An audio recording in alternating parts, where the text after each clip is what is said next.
Police तहवील में हलीम आदिल शेख के कमरे से सांप निकल आया। पुलिस हुकाम ने अपोजिशन लीडर सिंध असेंबली की जानिब से सांप को मारने की तस्दीक कर दी। हलीम आदिल शेख को SIU सेंटर सदर में रखा गया है। PTI तर्जुमान के मुताबिक कायदे हिज़्ब इख्तिलाफ हलीम आदिल शेख को नाश्ता देने वाले मुलाजिम ने सांप देखकर इत्तला दी। हलीम आदिल ने सांप को मार दिया। तर्जुमान ने कहा, पुलिस पीपल्स पार्टी की गुलाम बन चुकी है। हलीम आदिल शेख के खिलाफ साजिशें की जा रही हैं। उन्हें कुछ भी हुआ तो जिम्मेदार सिंध हुकूमत होगी। एडिशनल IG कराची गुलाम नबी मेमन ने आरिफ हनीफ को तहकीकात का हुक्म दे दिया। सांप कैसे और कहां से निकला, हलीम आदिल शेख के कमरे तक कैसे गया, एडिशनल IG ने तहकीकात करके फौरी रिपोर्ट जमा कराने की हिदायत कर दी। कायदे हिज़्ब इख्तिलाफ सिंध असेंबली हलीम आदिल शेख कहते हैं, बिलावल भुट्टो और मुराद अली शाह ने मुझे मरवाने की कोशिश की।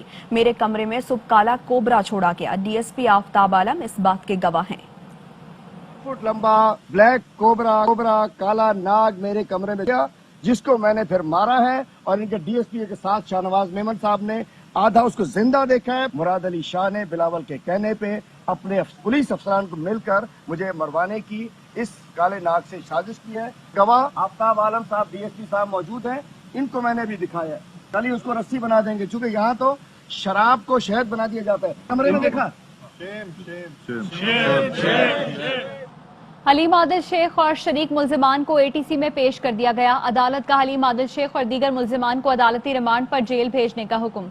वकला ने हलीम आदिल के कमरे से सांप निकलने के वाक़े से अदालत को आगाह किया।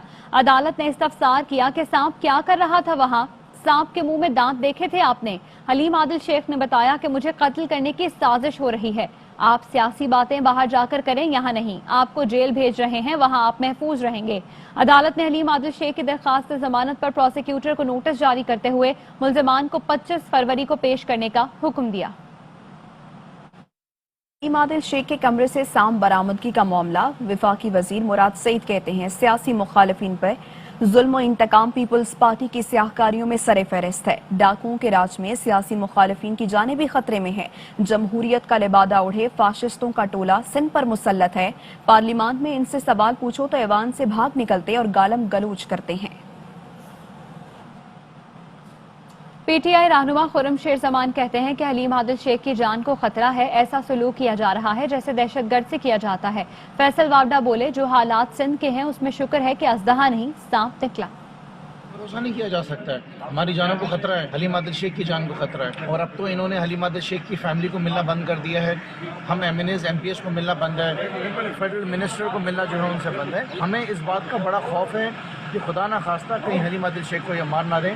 हमने तो गुजारिश करनी है जज साहब से भी कि फैमिली मेम्बर्स को मिलने दिया जाए। ये सलूक तो ऐसा कर रहे हैं कि जैसे पता नहीं किसी दहशतगर्दों को घर को लाके इन्होंने बंद किया हुआ है। जो हालात सिंध के जा रहे हैं वो हिसाब से शुक्र अदा करना चाहिए कि सामने निकला, अजदहा नहीं निकला। ऐसी चीजें जिसको निगलेक्ट करने से या इग्नोर करने से तबाही मच जाएगी, किसी की जान चली जाएगी, चाहे कोई भी आदमी वहाँ सरकारी आदमी में अगर बैठा हो।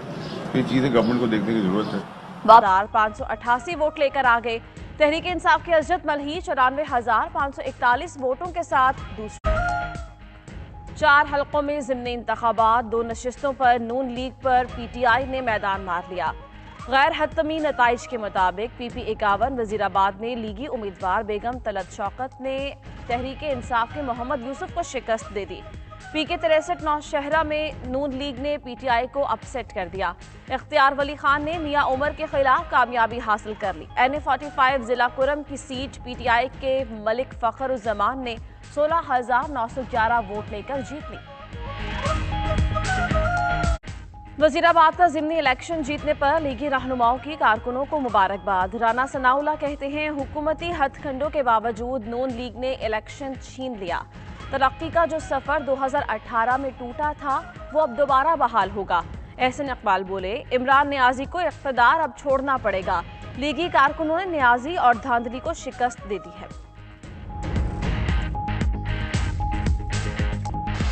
दीवानों का इंतजार खत्म। पाकिस्तान सुपर लीग के 6ठे सीजन का आज से आगाज होगा। पहले मैच में रात 8 बजे दिफाई चैंपियन कराची किंग्स का मुकाबला क्वेटा ग्लैडिएटर्स से होगा। दोनों टीम्स में कई बड़े नाम शामिल। बाहमी मुकाबलों में क्वेटा ग्लैडिएटर्स को कराची किंग्स से सबकत हासिल है। मैच से कबल रंगारंग इफ्तिताही तकरीब भी होगी।